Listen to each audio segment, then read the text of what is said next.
नमस्कार दोस्तों, स्वागत है आप सभी लोगों का बायोमित्रा बने जाने यूट्यूब चैनल पर। अभी हाल ही में 2025 के जो बोर्ड एग्ज़ाम हैं साइंस वालों के वो ख़त्म हो चुके हैं 24 अप्रैल को। और आज अपन जो है वो जीव विज्ञान यानी कि जो बायोलॉजी का पेपर है उसका कंप्लीट सॉल्यूशन जो है वो लेके आए हैं। आज के इस सेशन से आप अपने मार्क्स, आप अपने अंक कितने आ रहे हैं उसका एक मोटा मोटी आइडिया तकरीबन तकरीबन जो है वो अंदाज़ा लगा सकते हैं। आपसे मैं रिकमेंड करूँगा, ये चाहूँगा कि आप पेपर लेके बैठें और जैसे जैसे मैं बताऊँ आप जो है अपने क्वेश्चंस जो आपने किए हैं वो तो आपको पता ही है, उसके हिसाब से आप अपने आंसर चेक करते जाइए। मैं सारा पेपर जो है वो आपको इस एक बहुत ही कम समय में बताने का प्रयास करूँगा और एकदम सटीक आंसर जो है वो मैं आपको बताऊँगा, ठीक है। रही बात जो विद्यार्थी लैब असिस्टेंट वाले मेरे साथ जुड़े हुए हैं तो वो भी देख लीजिए, क्योंकि इसमें लगभग 30 से 35 सवाल जो है वो आपके छोटे जो आपके लैब असिस्टेंट एग्जाम में आते हैं उसी प्रकार के सवाल हैं, तो एक तरीके से आपकी क्वेश्चन प्रैक्टिस हो जाएगी, ठीक है। तो ये दोनों ही विद्यार्थियों के लिए, दोनों ही प्रकार के, चाहे वो बोर्ड एग्जाम के विद्यार्थी हो या फिर लैब असिस्टेंट की तैयारी कर रहे हैं, दोनों के लिए ये बहुत शानदार सेशन रहने वाला है। और वैसे भी जो 12th अभी अभी पास किए हुए हैं वो अगर चाहते हैं कि उन्हें जस्ट फ्रेशर में ही जो है वो कोई ना कोई गवर्नमेंट जॉब मिल जाए तो उनके लिए लैब असिस्टेंट से बेस्ट ऑप्शन अभी वर्तमान समय में मुझे नहीं लगता। तो आपको भी लैब असिस्टेंट की तैयारी बिल्कुल करनी चाहिए। चलो अपन ज़्यादा समय खराब नहीं करते हैं और सीधे आगे बढ़ते हैं, अपने सेशन को स्टार्ट करते हैं। तो वहाँ पे आपको दिख रहा होगा उच्च माध्यमिक परीक्षा 2025 जीव विज्ञान का जो पेपर है उसको अपन डिस्कस करने वाले हैं, ठीक है। चलो, पहला सवाल है यहाँ पे लगभग जो है वो 18 सवाल आपके एबीसीडी जो टाइप होते हैं वो आपको दिए गए हैं, मल्टीपल चॉइसेस वाले सवाल हैं। ये सारे क्वेश्चन नंबर 1 के अंदर आते हैं 18, ठीक है। पहला सवाल है आभासी फल का उदाहरण है। आभासी फल का उदाहरण है। तो यहाँ पे जो ऑप्शन दे रखे हैं, आभासी फल का उदाहरण क्या हो जाएगा? सेब। सेब यानी कि एप्पल जो होता है, सेब और नाशपाती ये आपके आभासी फल हैं, है ना।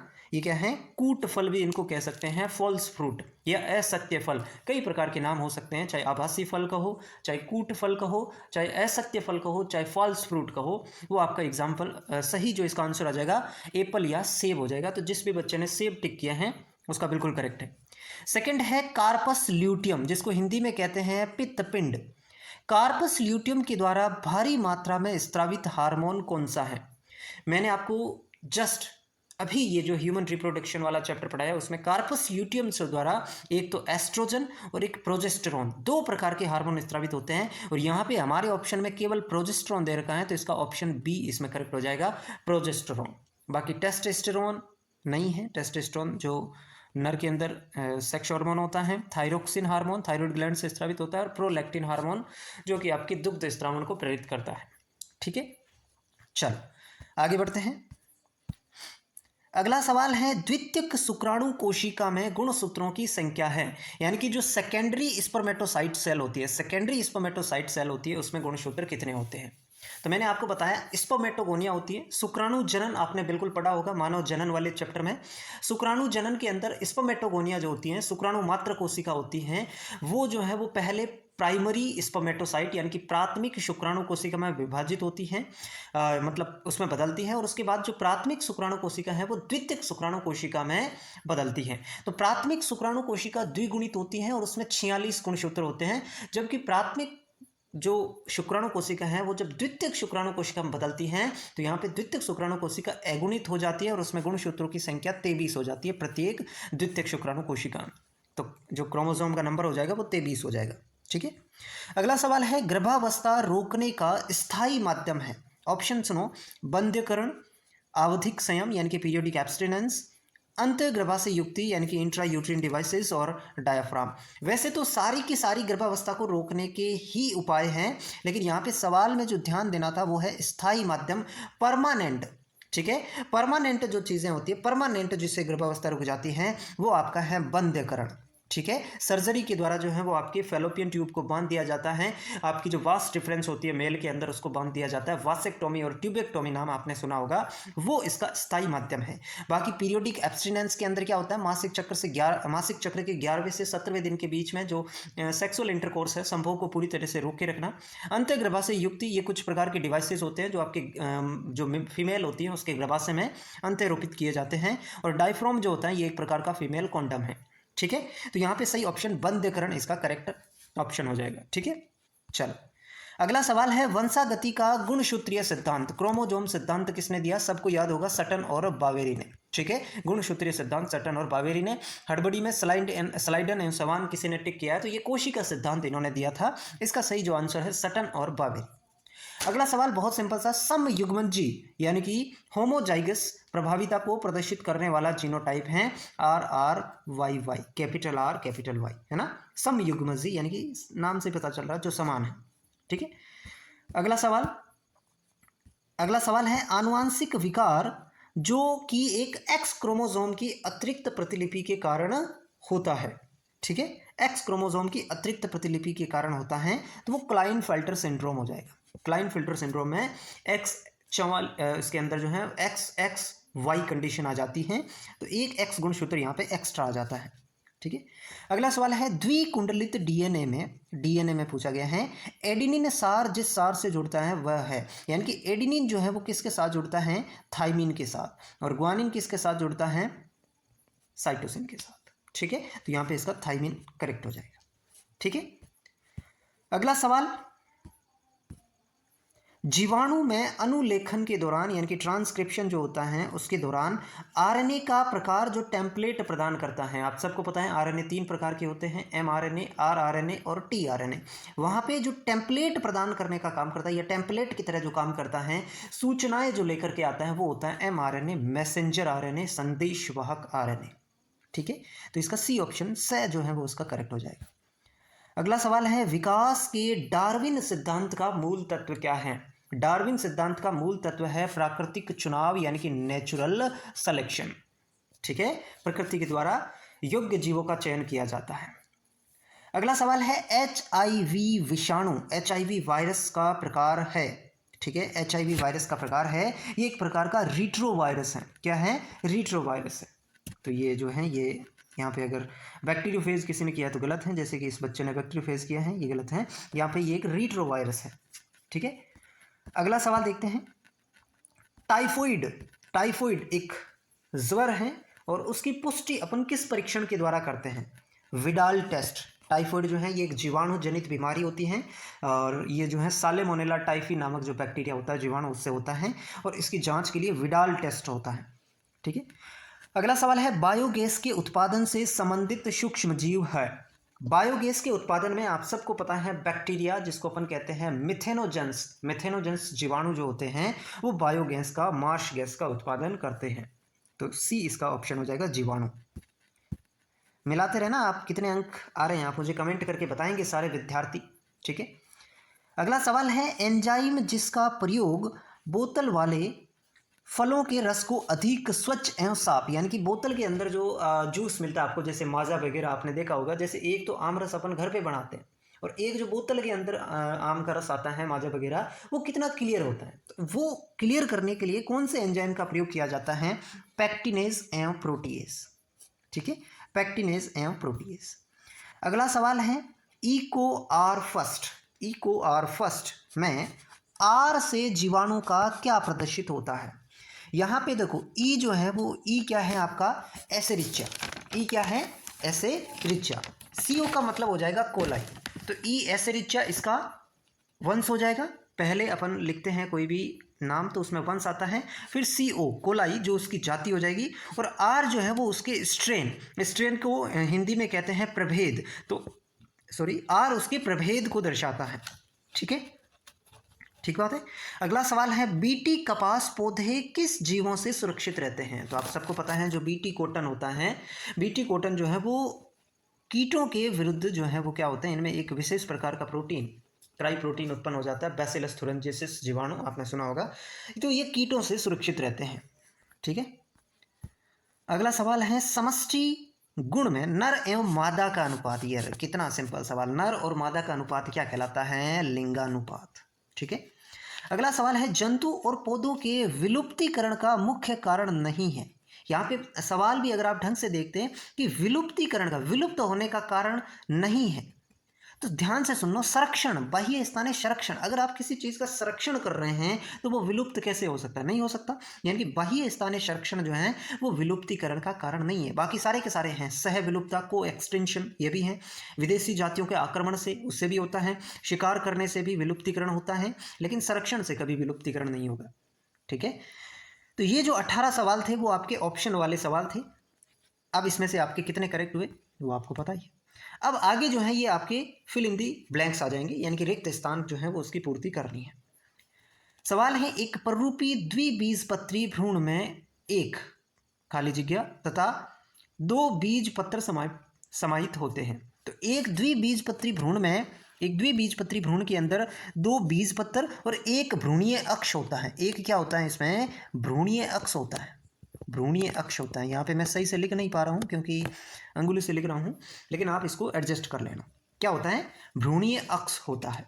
ठीक है, अगला सवाल है, भ्रूण या गर्भ और मातृ शरीर के साथ गठित संरचनात्मक एवं क्रियात्मक इकाई को क्या कहते हैं? प्लेसेंटा। क्या कहते हैं?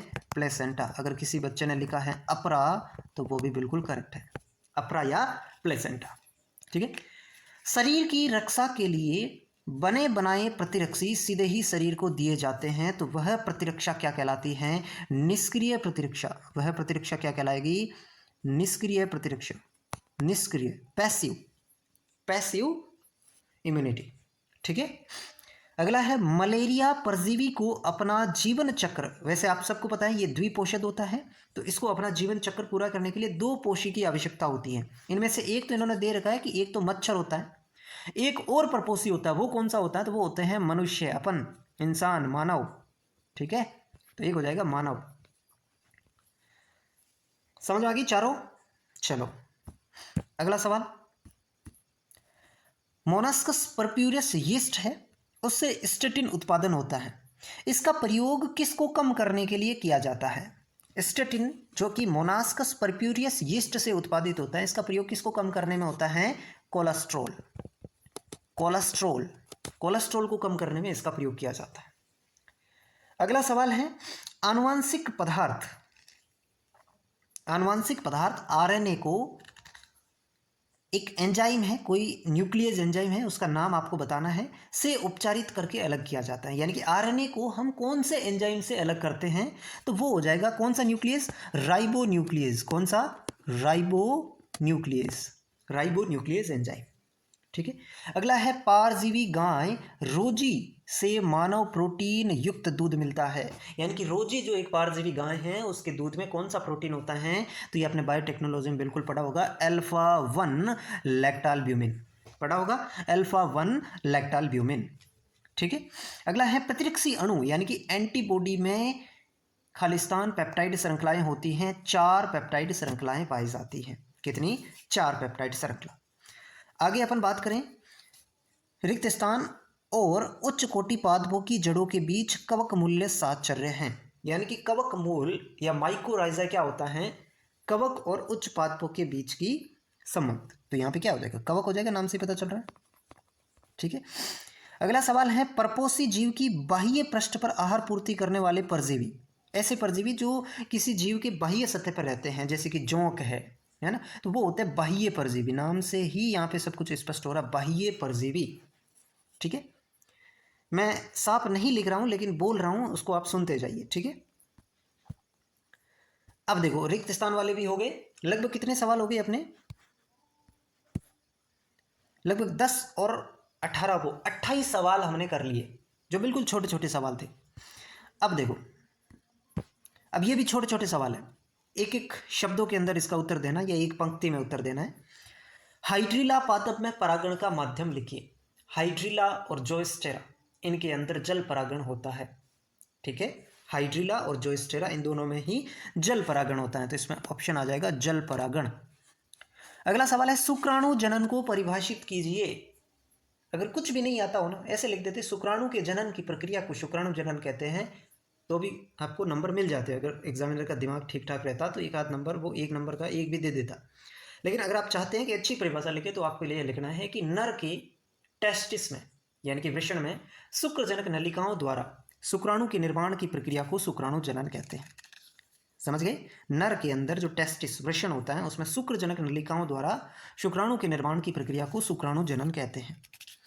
अगला सवाल है, मेंडल के एक संकर संकरण में F2PD में शुद्ध लंबे यानी कि TT, संकर लंबे यानी कि T और बोने पौधे यानी कि t के अनुपात लिखिए। ये मुझे नहीं लगता कि किसी को आता नहीं होगा। 1:2:1। ठीक है, ये इसका आंसर हो जाएगा। अगला सवाल है, ट्रिपल यू आनुवांशिक कूट कौन से अमीनो अम्ल को कोड करेगा? Phenyl alanine. किसको कोड करेगा? Phenyl alanine. ये फिनाइल एलेनिन को कोड करता है। ठीक है, किसको कोड करता है? Phenyl alanine. अगला सवाल है, आनुवांशिक संतुलन को परिभाषित कीजिए। तो इसके अंदर क्या होगा, किसी भी जीव में जो अलील होते हैं वो जो है अलील की आवृत्ति पीढ़ी दर पीढ़ी स्थिर रहे। जब तक उसको कोई बाह्य कारक प्रभावित न करें तब तक उसमें अलील की आवृत्ति पीढ़ी दर पीढ़ी एक जैसी बनी रहें, स्थिर रहें, उसको कहते हैं आनुवांशिक संतुलन। तो अलील की जो फ्रीक्वेंसी है, अलील की फ्रीक्वेंसी सेम रहें, स्थिर रहें, तो वो आनुवांशिक संतुलन हो जाएगा। परिभाषा समझ में आ गई? एलील की जो फ्रीक्वेंसी है, एलील की आवृत्ति पीढ़ी दर पीढ़ी एक समान बनी रहें जब तक उसको बाह्य कारक प्रभावित ना करें। आगे बढ़ते हैं अपन। अगला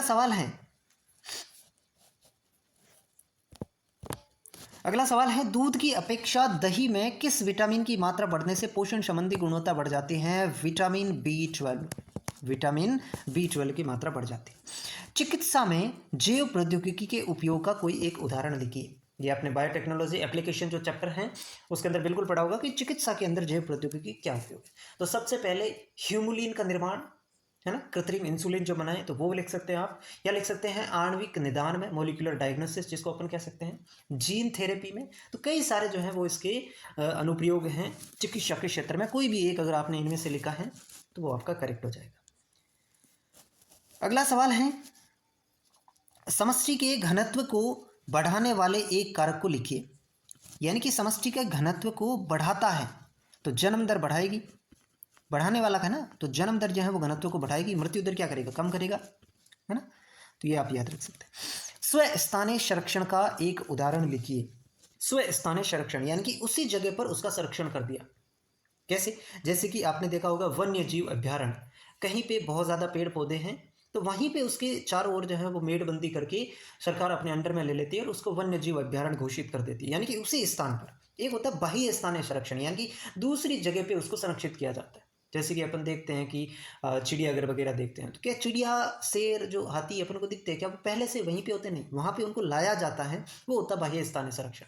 और यहाँ पे पूछा है स्वस्थानीय संरक्षण, तो आपने अगर लिखा है वन्य जीव अभ्यारण्य, राष्ट्रीय उद्यान, बायोडाइवर्सिटी हॉटस्पॉट यानी कि जैव विविधता हॉटस्पॉट, या सेक्रीड ग्रेव जिसमें सेक्रीड लेक्स हो सकती हैं। ठीक है, जैसे कि अरावली पर्वतमाला की अपन पूजा करते हैं, खेजड़ी के वृक्ष की, तुलसी के वृक्ष की पूजा करते हैं। तो ये सारे के सारे स्वस्थानीय संरक्षण हो जाएंगे। ठीक है, चलो आगे बढ़ते हैं। अब देखो, छोटे सवाल मैंने सारे बता दिए, बड़े वाले तो मुझे पता है आपको आते होंगे, लेकिन फिर भी मैं एक रफली आइडिया अगर आपका हो तो दे दूं। आपका हो तो बस इतने तो अपने छोटे छोटे वाले जितने सारे कर लिए, बड़े वाले तो अब आपको पता ही है। लेकिन फिर भी जैसे मादा जनन तंत्र का नामांकित चित्र बनाना है, तो इसके अंदर आपको कुछ इस तरह का, ठीक है, इस तरह का मैं रफली डायग्राम आपको बना के बता रहा हूँ, समझ लो ना। कुछ इस तरह का डायग्राम आपको बनाना था। ठीक है, ये तो ये हो जाते, यहाँ पे आपको ये दर्शाने थे कि ये दोनों अंडाशय हो जाएंगे, ये यहाँ पे फैलोपियन ट्यूब हो जाएगी, ये आपका गर्भाशय हो जाएगा, यहाँ पे ये क्या हो जाएगी? योनि या वेजाइना हो जाएगा। ये सिंपल 4-5 नाम लिखते आप इसको और लेबलिंग कर देते तो आपका काम हो जाता। बाकी आप और इसको करना चाहते तो इस फैलोपियन ट्यूब को आप अलग अलग भाग बांट देते थे कि इस्टमस होता है, एक एम्पुला होता है, ठीक है, और यहाँ पे ये जो होती है ये फिम्बरी होती है जो अंडाणु के पास वाले संरचना होती है। तो ये इस प्रकार का डायग्राम आपको बनाना था। IUT क्या है? इसका पूरा नाम आपको पूछा गया, इंट्रा यूट्रीन डिवाइस, या हिंदी में कहूँ तो अंतर्गर्भाशयी युक्तियाँ, अंतर्गर्भाशयी युक्तियाँ या IUT। ठीक है, अगला सवाल आपको मिलान करना था इसमें। तो सबसे पहले डार्विन फिंच जो है वो अनुकूल विकिरण, रेडिएशन अडेप्टिव का एग्जाम्पल है, अडेप्टिव रेडिएशन का। ठीक है, और पक्षी एवं तितलियों के पंख में समानता, ये तुल्य रूपता या समरूपता का एग्जाम्पल है। और ये जो मानव के अग्रपाद, वेल और चमगादड़ के जो अग्रपाद हैं वो समजातता का उदाहरण हो जाएंगे, होमोलॉगी का। ठीक है, और देख लेते हैं थोड़े बहुत। प्रतिजैविक क्या होता है? प्रतिजैविक क्या होता है बताइए? एंटीबायोटिक। एंटीबायोटिक अपन लेते हैं तो एंटीबायोटिक ऐसे पदार्थ होते हैं, ऐसे पदार्थ होते हैं जो एक सूक्ष्म जीव से अपन उत्पन्न करते हैं और इनका प्रयोग दूसरे सूक्ष्म जीवों को मारने के लिए करते हैं, वो एंटीबायोटिक होता है। ठीक है, तो ये एंटीबायोटिक परिभाषा आपको समझ होगी कि ऐसे पदार्थ जो किसी सूक्ष्म जीव से उत्पन्न किए जाते हैं और किसी दूसरे अन्य प्रकार के सूक्ष्म जीवों को मारने के लिए इनका प्रयोग किया जाता है। और पेनिसिलियम नोटेटम से कौन सी एंटीबायोटिक प्राप्त होती है? पेनिसिलिन। पेनिसिलिन। ठीक है। रिस्ट्रिक्शन एंजाइम क्या काम करता है? रिस्ट्रिक्शन एंजाइम, रिस्ट्रिक्शन एंजाइम जो है वो आपके एक डीएनए के अनुक्रम को पहचानते हुए, विशेष अनुक्रम को पहचानते हुए डीएनए के बीच में कट लगाने का काम करता है, उसको काटने का काम करता है। कोई एक उदाहरण लिखिए, वही आपने एक पहले देखा होगा, Eco R first Hind second, कोई भी आप लिख लेते तो आपका चल जाता है। Eco R first Hind second जो भी आपने लिखा है, इसके अलावा भी लिखा है तो वो आपका सही होगा। ठीक है, तो ये आपको पहले प्रतिबंध एंजाइम जो है, रिस्ट्रिक्शन एंजाइम का कार्य लिखना था, फिर एक उदाहरण बताना था, इको आर फर्स्ट, इसमें कुछ भी, और काम आपको समझ में आ गया कि ये डीएनए के स्ट्रैंड के बीच में कट लगाने का काम करता है। अगला सवाल है पॉलीमरेज चेन रिएक्शन को समझाइए। 1.5 नंबर का सवाल है तो उसके हिसाब से आपको करने थे 5-7 लाइनें, 10 लाइनें तक आप कर सकते थे। सबसे पहले तो पॉलीमरेज चेन रिएक्शन जो है ये किसने दी? 1983 में कैरी बैंक्स मुलिस ने इसको प्रतिपादित किया। ठीक है, ये करती क्या है? डीएनए के एक टुकड़ों से लाखों करोड़ों प्रतिलिपियां उसकी बना देती है। डीएनए के एक छोटे से टुकड़ों की लाखों करोड़ों अरबों प्रतिलिपियां बना देती है। अब यहाँ जो इसके चरण लिखने थे आपको, ऐसे लिखने थे पॉलीमरेज चेन रिएक्शन के चरण। फिर आपको यहाँ पे लिखना था सबसे पहले डीनेचुरेशन, जिसमें डीएनए के जो दोनों स्ट्रैंड है उनको अलग अलग किया जाता है। फिर एनीलिंग, फिर आपको 3 स्टेप होते हैं इसके, डीनेचुरेशन, एनीलिंग और एक्सटेंशन। ठीक है, तो ये आपको ऐसे करके लिखना था। ठीक है, और देखो समष्टि पारस्परिक क्रिया, जिसमें परस्पर क्रिया करने वाली दोनों जातियों को लाभ होता है, को उदाहरण देकर समझाइए। जिसमें दोनों को लाभ होता है उसको क्या कहते हैं? म्यूचुअलिज्म, यानी कि सहजीविता। सहजीविता, उसके बारे में आपको थोड़ा सा लिखना था, म्यूचुअलिज्म के बारे में, सहजीविता के बारे में। ठीक है, एक साधारण चरण खाद्य श्रृंखला को प्रत्येक पोषण स्तर को, इसमें आपको ऐसे लिखना था, प्राथमिक पोषण स्तर में घास, फिर द्वितीय पोषण स्तर में ग्रासहोपर, तृतीय पोषण स्तर में मेढक, है ना। तो ऐसे करके आपको जो है वो 4-5 पीढ़ियों के बारे में दर्शाना था। ये आपने लिख लिया होगा, लिख लिया ना? इतने तो मुझे पता है इंटेलिजेंट हो आप। पेपर कैसा हुआ? फोड़ के आए हो कि बताओ कैसा हुआ? बताओ कमेंट में। जैव विविधता हॉट स्पॉट किन क्षेत्रों को कहते हैं भाई? बायोडाइवर्सिटी हॉट स्पॉट किसको कहते हैं? क्या लिखा आपने? बायोडाइवर्सिटी हॉट स्पॉट क्या होते हैं? ऐसे क्षेत्र जहाँ पे प्रजातियों की विविधता का स्तर बहुत ज़्यादा हो, यानी कि बहुत ज़्यादा विविधता पाई जाती है, अलग अलग प्रकार के जीव जंतु पाए जाते हैं।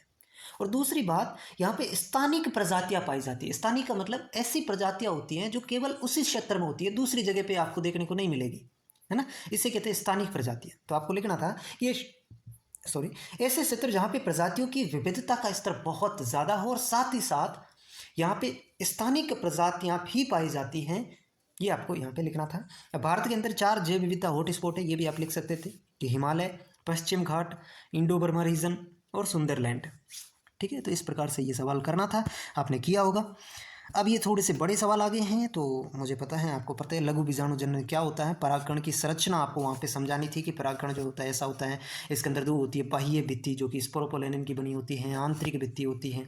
बाह्य भित्ति सतत नहीं होती है, उसमें जनन छिद्र पाए जाते हैं, ठीक है, जिनकी संख्या 1 से 3 होती है। तो ये कुछ आपको परागकण की संरचना के बारे में, लघु बीजाणु जनन क्या होता है इसको आपको समझाना था। ठीक है, उसके बाद में गुरु बीजाणु, ये इसके ऑप्शन में ये कोई भी आपको करना था। ठीक है, परिपक्व भ्रूणकोश की संरचना इसमें आपको बतानी थी।